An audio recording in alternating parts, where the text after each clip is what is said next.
Well, here we go again. Riot seems to be insisting on doing the thing that I have said publicly that I wanted them to do for very many years, which is to release a whole bunch of new character-focused animation in their League of Legends universe.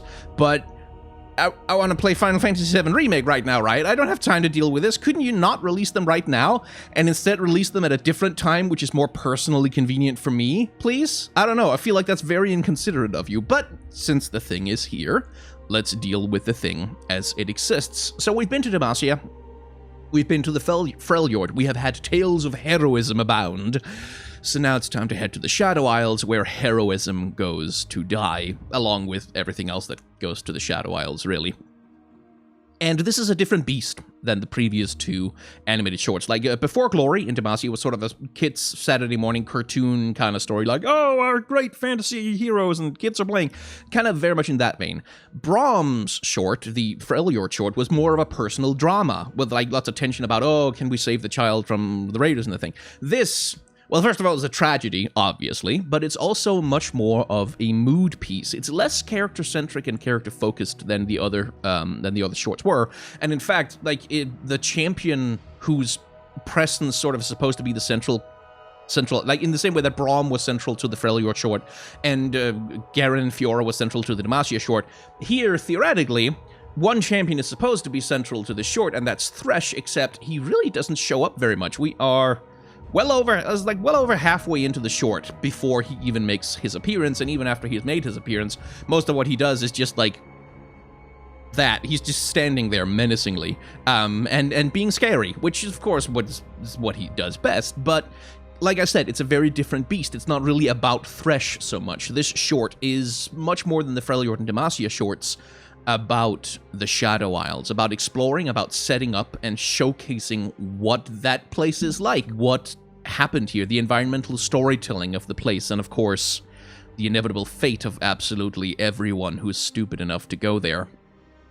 And so that's kind of what we're going to be focused on, and consequently, there's less character animation in this one. Well, I mean, there's plenty of character animation, but there's less focus on it, I'd say. I feel like this one has some of the same problems that I kind of talked about, at least specifically that I had with the Freljord short, in that the expressions are pretty restrained. Like here when the kid realizes he's dead, actually, and here when the mother sees her child sucked into Thresh's lantern, it's like the character animation is doing the job of expressing that she's definitely very sad about this, but where I personally feel like you could push that a lot harder. You could make those expressions a lot more distorted. You could go a lot further in pushing the character animation here. And that's, I mean, artistic choices and all that. And what they've chosen to focus on instead, though, is, like I said, the mood, the environment, the state of the Shadow Isles themselves. And the very first bit of setup that is necessary to understand what's going on here happens in the very first shot of the thing. And I mean, even before we see, because we see here, the mists of the Shadow Isles. Dark, a little bit of tinge of green and blue. And then we see the golden orb of protection, cutting through that, warding it off, lighting it up, and creating immediately a color contrast. And that color contrast tells us everything we need to know about what's going on. Like, we can see that it's a shield of some kind.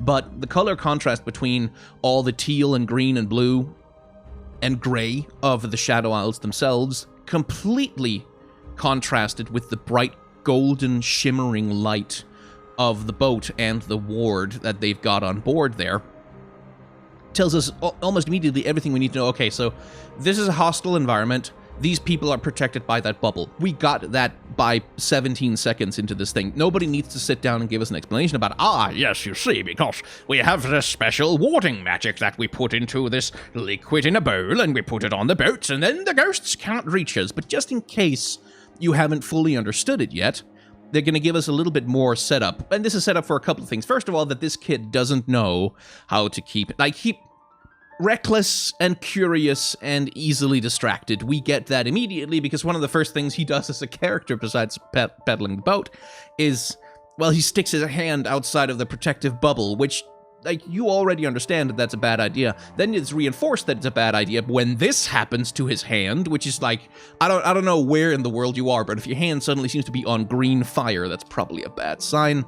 And then we see a ghost noticing, human flesh, bonk! And I feel like this animation is unintentionally comical to me, because look how the ghost... Let's actually set this, if we can get it to 4K a little, or at least to a 1440p, because we're gonna need it. There's a lot of motion blur and a lot of blur in general in this thing.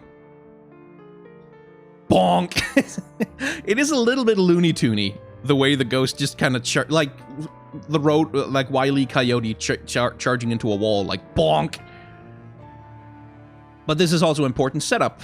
Things which are dead, spirits, ghosts, cannot pass through this barrier. We need to know that for later, for sad reasons.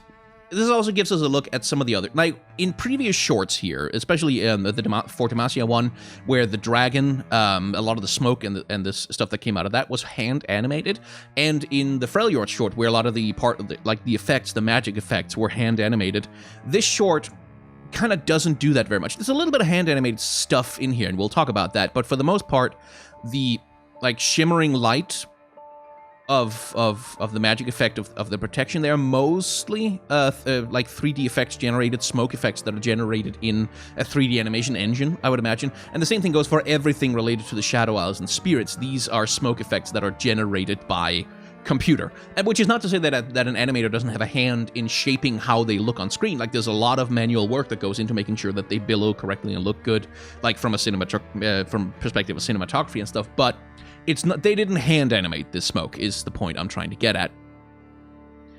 So, talking about character design, by the way, one of the first things that happens, like I said, is that we get this setup that gold, good, that's life, protection, safety, all of that stuff, and all this other color stuff. All of this is the color of death, right? These are the colors of death. These are the colors of decay, and like practically of the afterlife. Like, when you look at this short, it looks like nothing so much as they're journeying into Hades, after all. And one little detail, one tiny little detail that I really, really like. Pay attention to the ship in the background. You see those birds? Or bird-like shapes? You see how they're flapping around, and seemingly they're struggling to escape from the rigging of the ship. They're trapped. Birds are trapped in a net. That's literally one of the first things we see is, well, things struggling to escape and failing to, which I just think is a lovely little bit of setup. It's not important or anything, it's just a nice little side detail. And by the way, same as the previous two shorts, a lot of these environments, I would imagine, are hand-painted, and then they're layered into 3D spaces and 3D compositions to allow them to move relative to each other, and to allow the camera to do stuff like do a slow pan up like this one. I'd imagine the water, for example, is also 3D generated. But yeah, back to character design. Gold is the color of life here. Like, in the context of this short, gold is life, it's protection, it is safety, it is the color of vitality, essentially.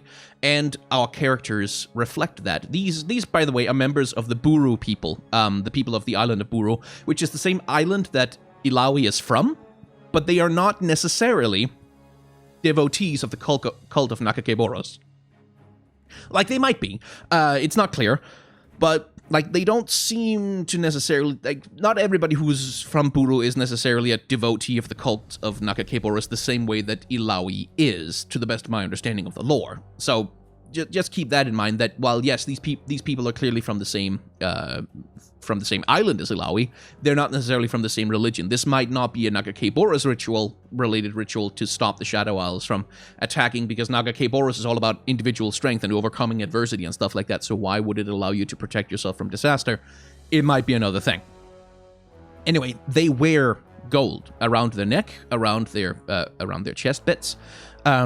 They've got gold rings around their arms. They've got gold, sort of, just everywhere they can have gold, they have got gold. The color of life, the color of, in this case, protection. And so the character design is doing even more work connecting these characters to the golden shield that is keeping them safe. Also note the tattoos on the boy's arm. Those are going to come up a little bit later as a clever thing. The mother has got gold in her hair as well. So gold clearly has an important religious function to these people, and that's how you can, just by using colors, by having the golden shield be the thing that protects them from death, you can instantly create this cultural association. Oh, okay, so maybe they're wearing gold because, hey, gold means a certain thing to these people, which is just like good visual world building.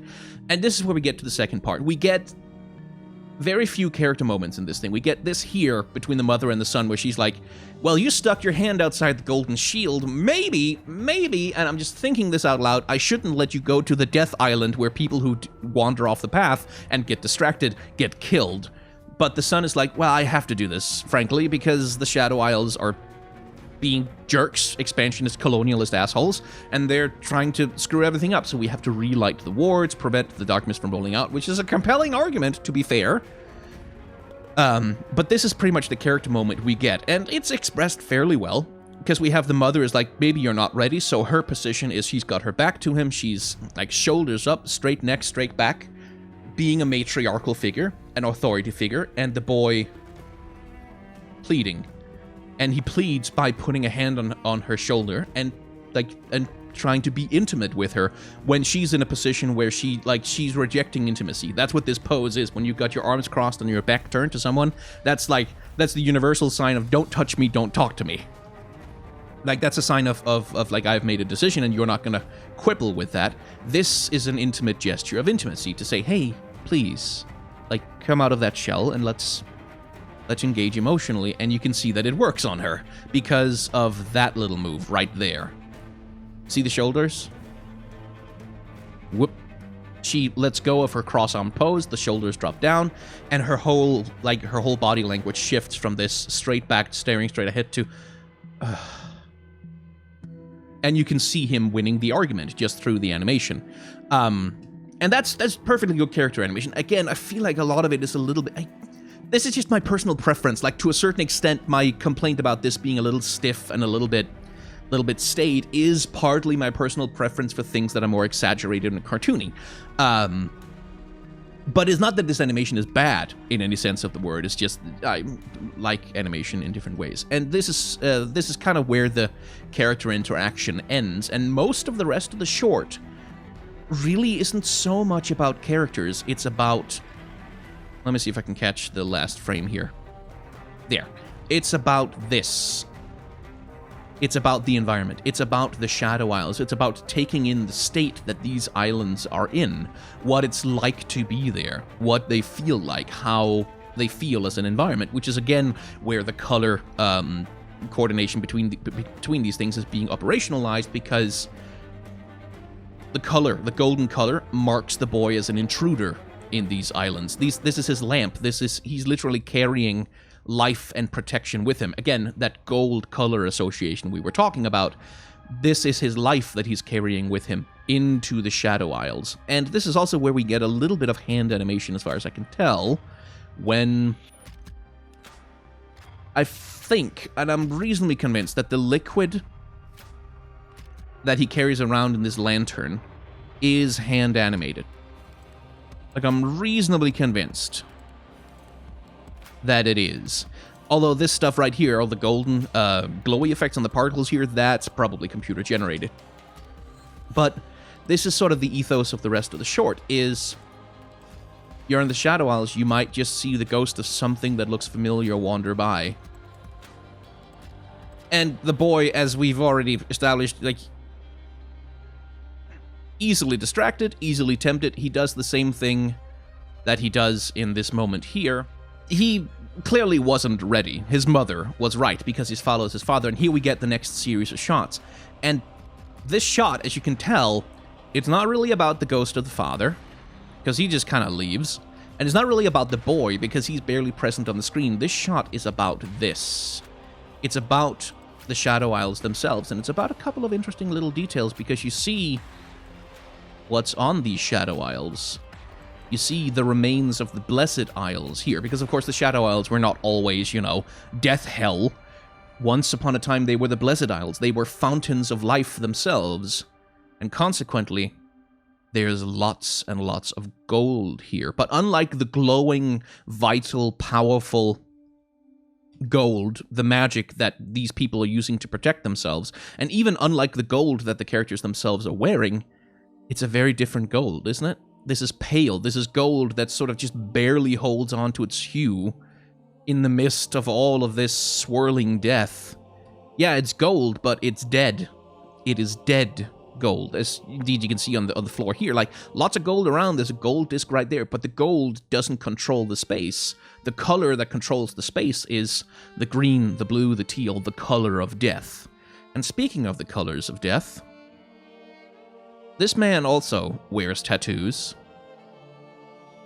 But look what color they are. They too are the color of death. And that's the thing, is like, the reason why you might be convinced that, hey, maybe he's alive, is that there's that little spark of gold, isn't there? While we think the man might be, well, rather while the boy thinks the man might still be alive, that spark of gold remains on his character design. And then he turns around, and it's like, psych! Disappears. And this is the second thing. Look at the tattoos. Glowing with the, ghostly blue of the Shadow Isles. They're manacles. Like, visually speaking, they're manacles. Like, they're a visual showcase. This man is trapped here. He is tied to this place. He's glowing with the color of this place.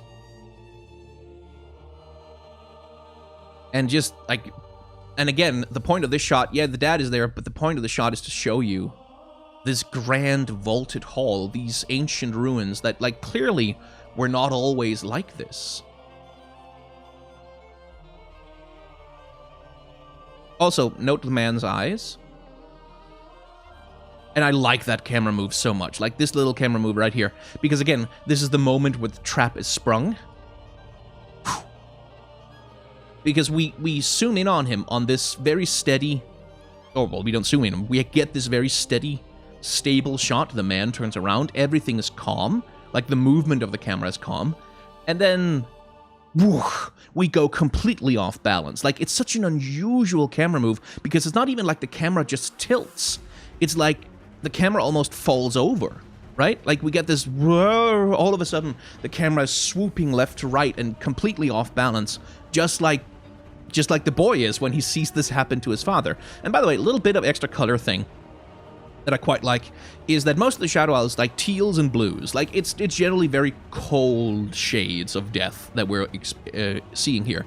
But Thresh's specific effects, like the effect of Thresh grabbing a soul and dragging it into his lantern, much, much more on the green spectrum, which does two things. First of all, it makes Thresh stand out against the Shadow Isles, where otherwise, like, if he had had the same exact blue coloration as the entire rest of the Shadow Isles, probably, like, in this shot especially, it would be hard to pick him out, because, like, he would just be more blue in a sea of blue. But it also marks Thresh out as different, as special, as probably stronger than the rest of his ilk. And then we get the revealing shot of Thresh. And here's where I have a criticism, but I don't have a criticism, in the sense that here Thresh says a voice line, right?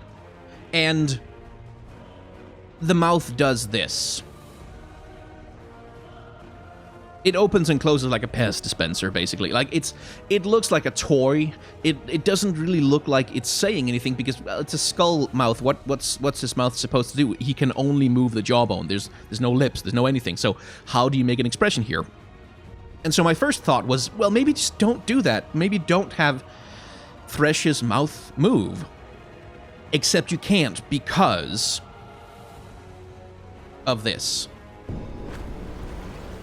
Few know the truth of the Shadow Isles. Even fewer dare to venture there. Because of that, because we begin the short with voice-over narration from Thresh, which means in this shot, where we need to understand that Thresh is speaking in the action as it happens, we need to know that this is diegetic audio and not non-diegetic. Now, diegesis is... basically, if something is diegetic, it's happening in the scene. Like, you see a movie, a guy is sitting at a piano and playing the piano. The music the guy's playing is diegetic because it's happening in the plot of the story. On the other hand, you play a video game, like Final Fantasy VII Remake, which I'd really like to be playing right now, and you get into a boss battle, the music is playing in the background, but you understand, like, that the characters can't hear that music. That music isn't there because it's non-diegetic. It's there for the benefit of the mood and the audience. So, we have non-diegetic audio. Few know the truth of the Shadow Isles. We have non-diegetic audio from Thresh here, but if we don't have a visual indicator, like a clear confirmation that Thresh is speaking in the moment here, if Thresh's mouth isn't moving in this shot, it's easy to get confused and be like, oh, he's doing more voiceover, I guess? And that's something that actually kind of comes back to haunt the short a little bit, and you can kind of see the effect of this at the end, because imagine you hadn't had the shot at the start, or had that shot in the middle, where Thresh confirms that he's actually speaking in the story. Come, lured by hope, and we are always waiting. There. Thresh isn't talking here, and the reason we know he's not talking is that his jawbone isn't moving. If his jawbone had been moving, we would know that he is currently speaking to the mother. It's the truth of the Isles. Mortals come, lured by hope, and we are always waiting. So because we have the setup that when Thresh speaks in diegesis, when he speaks diegetically, his jawbone moves around in a slightly silly way. Let's just turn the sound off there. His jawbone moves around, and it looks a little bit stiff and silly, but from a storytelling perspective, it's necessary. There needs to be a visual indicator when the audio is diegetic, when it is non-diegetic. Because otherwise you get to the end here, and Thresh starts speaking, that is the truth of the Shadow Isles, blah, blah, blah, and you think he's talking to the woman, but he isn't. He's just standing there, having absorbed her son's soul and reveling in her misery. He's not saying anything, he doesn't need to. And that's kind of necessary, because that makes it even more horrible, when he's just, standing there quietly watching her cry for the death of her son.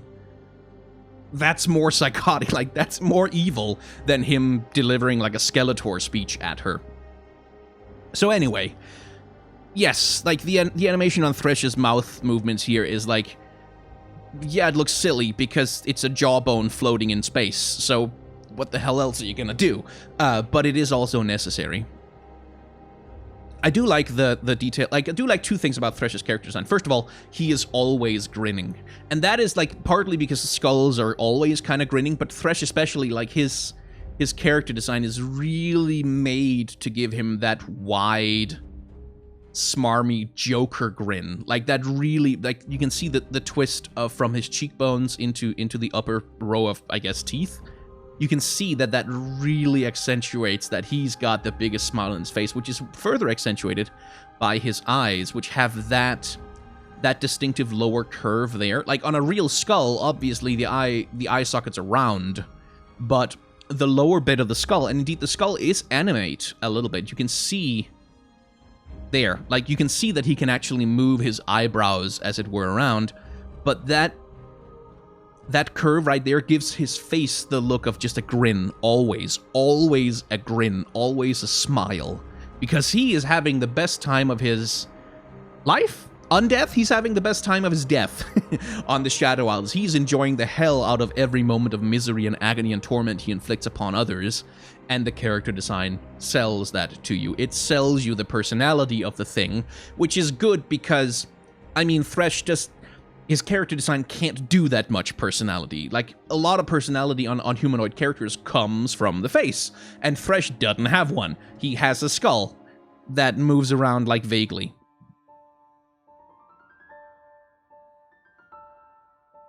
But yeah, Thresh's presence here, again, as I said, is mostly just Hannibal lecturing. He's just standing still and being menacing.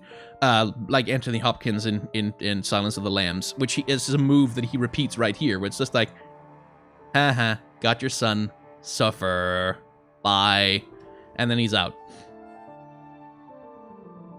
But yeah, that's the extent of Thresh's presence, and some part of that is a little bit, I wouldn't have minded seeing, maybe instead of Thresh menacing, this one random kid, why not, what if an adventurer came to the Shadow Isles, someone who was actually capable of fighting him rather than just running away from him? See Thresh in action, that would have been cool, like in the Senna short, but that's not the story they wanted to tell, so that's not really a criticism of the animated short, that's just me going, I want something different than the thing we got, which is not a fair criticism ever. But yeah, storytelling. Returning to that, the boy sees Thresh, the trap is shut, and here's the visual confirmation. There. Remember how we talked about gold is life, gold is vitality, gold is protection? We talked about how when the boy leaves the boat, and walks into the Shadow Isles, he's carrying life with him. He's carrying his life, his protection with him. So, from a storytelling perspective, when he falls and spills, this is the moment when he's dead. Like, effectively, this is when he's dead, because he wandered off the path, he got lured by Thresh using the phantom of his father to draw him in. The trap is sprung, this boy is already dead, but he doesn't know it yet, which comes to a head at the end here, when the boy is like, I'm gonna make it, I'm gonna make it, oh boy. This is the moment when he realizes he's dead, but just like this little moment here where he sees his body lying behind him, like he has been dead, effectively, since here. Since he dropped his life. Like he had his life in his hands and he dropped it by being careless, by being tempted, by being a little bit too compassionate and human and forgetting that there are things out there which aren't those things, which aren't compassionate, which are not human. And this is also where we get a little bit more of our, what I still am reasonably certain is hand animation with the liquid.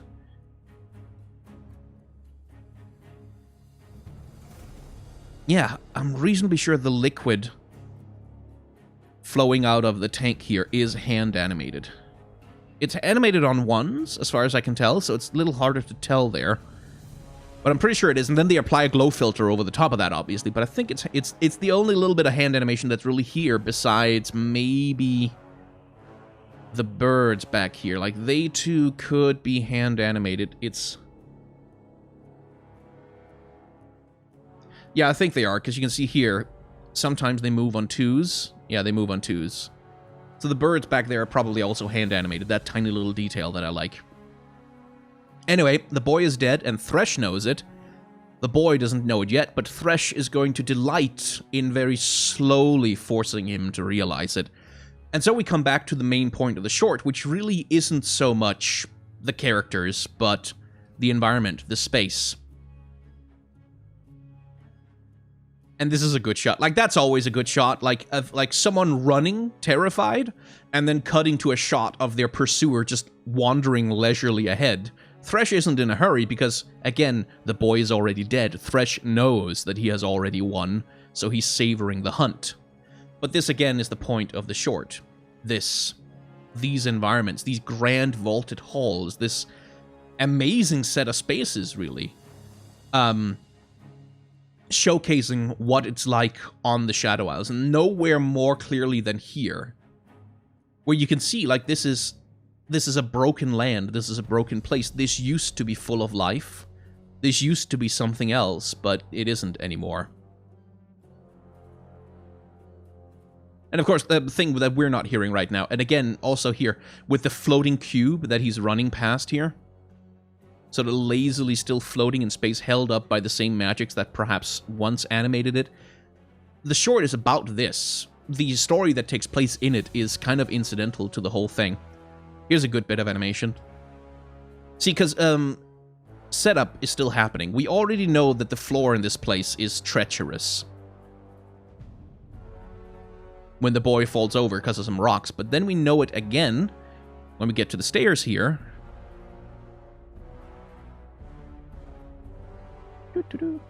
Whoop. Already he's slipping. Already we're being told visually that, hey, the floor in this place is smooth and slippery, and you will fall over, and then that's paid off on when we get here, and we can see him literally sliding out from under himself because he's trying to corner too fast. Whoop. Whoop. A little bit of a Looney Tunes again, like little bit of that slapstick,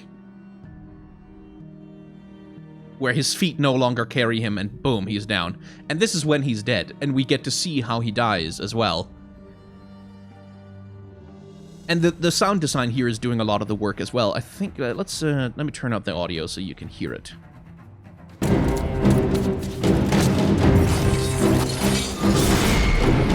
There, that, like that little sound there, that is Thresh flaying the boy's soul from his body. It has already happened here, and the confirmation of that is the thing that happens next.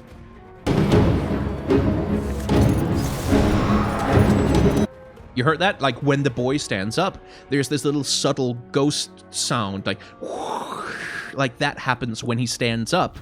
which is the same noise that happens when spirits move around. It's the same kind of noise that happens when the ghost flies past. Listen.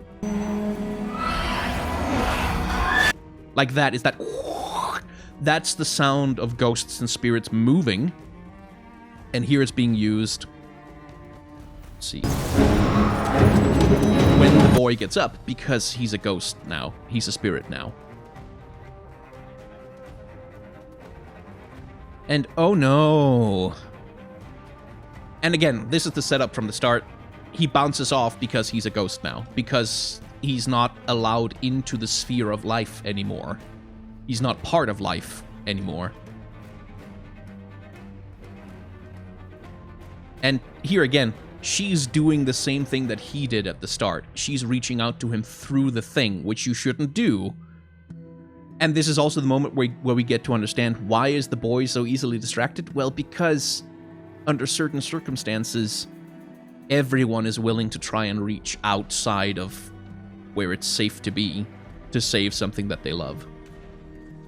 So, like, he got it from his parents, basically. Poor kid. And there's a lovely little bit of effects animation. Tears. You see that? Tears spill out of his eyes. Ghost tears.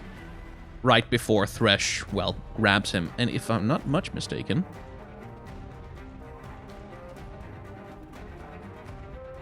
Oh, no. I thought actually the man had the same sort of tear effect coming out of his eyes, but I remembered wrong.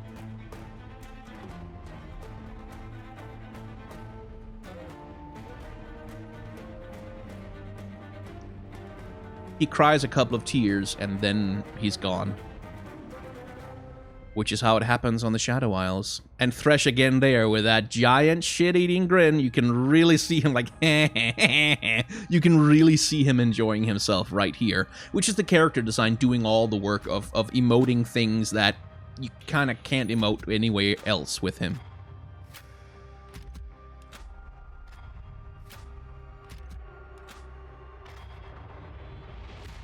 And here again, we see him just... Like, I think it's a good move to have him just be menacing there. Just stand there quietly looking at her. Not saying anything, just... Like, she knows. She knows what he's saying. Like, she knows what he wants to say, but he doesn't say it because he's too busy enjoying this. You're next. Like, that's the visual communication, is like, I'll have you yet. I'll have everything and everyone you have ever loved as well. And she knows that. No one escapes death. As, you know, none escape. That's the title of the thing.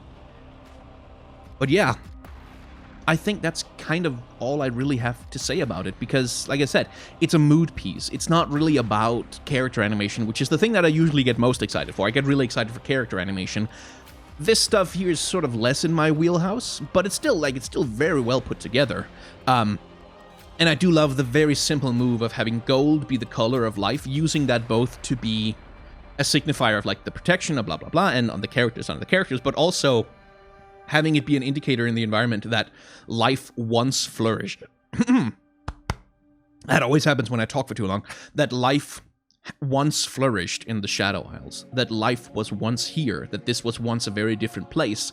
You get that just from that little color association. So, overall, a very good short, and thank you very much to Riot for putting it out when I had other stuff to do. Like, for instance, I'm going to be streaming tonight. I'm going to be streaming Journey over on my second channel, and if you watch this way after that has happened, it's still going to be archived over there, so if you want me to play that game and be maybe a little less sad and somber, then that happens over there. And of course, on this channel, we're still going to be streaming plenty of Final Fantasy VII Remake. Like, just try and stop me, Riot. I mean, I know you will, because in 3 days we're doing this all over again when you do either Noxus or Ionia or Piltover and Son for us, but, you know, in the meantime. So, if you've enjoyed this video, then like, comment, and subscribe. I would appreciate it. It would be nice of you if you were to do that thing, to like, comment, and subscribe, because that's what makes numbers go up, and numbers going up is the thing that YouTube wants from me. It wants me to make numbers go up so that my channel gets to stay alive and my videos get to be watched by people. So if you want to help me out, or indeed any YouTuber that you follow, when we tell you to click the like button, that's because it's actually helpful. If you want to support the channel more directly than that, then I do have a Patreon, I have a merchandise store, and I have a tip jar, and you can avail yourself of any of those if you want to, and if you don't want to, that's completely fine as well. At the end of my videos, though, I do try to encourage people to, generally speaking, support the content that they love from content creators whose work they enjoy with whatever direct support they can, whenever they can. And the reason why is that, like, even that $1 donation, like that $1 pledge on Patreon, is financially speaking the same as thousands of views on a video. Like, it makes a hugely outsized impact on a creator's ability to, well, do their work and be fairly compensated for it. And especially in these times, because of the current ongoing, everything that's happening in the world at the moment, advertisement rates are generally plummeting pretty hard. Like, for some creators more than others, it hasn't hit me very hard, but other creators are losing like up to 30% of their advertisement income. So that direct support is more important now than it ever is. So if there is an online content creator whose work you enjoy, please consider supporting them directly, because it matters so much more than you think, even those very small donations. Anyway, do I need to advertise anything else? Well, the second channel, I've already mentioned it. I do streaming and Let's Plays over there. We're doing Final Fantasy VIII over there currently, as well as occasionally Majora's Mask. There's going to be Journey, there's going to be Ori and the Blind Forest on the second channel, while on the main channel, I'm probably going to keep streaming Final Fantasy VII, no matter how many people tune in to watch, or how many people don't, for that matter, because goddammit, I'm having a lot of fun with that game. So, yeah, I think that's it. Yes. Thank you for watching, and please remember to wash your hands.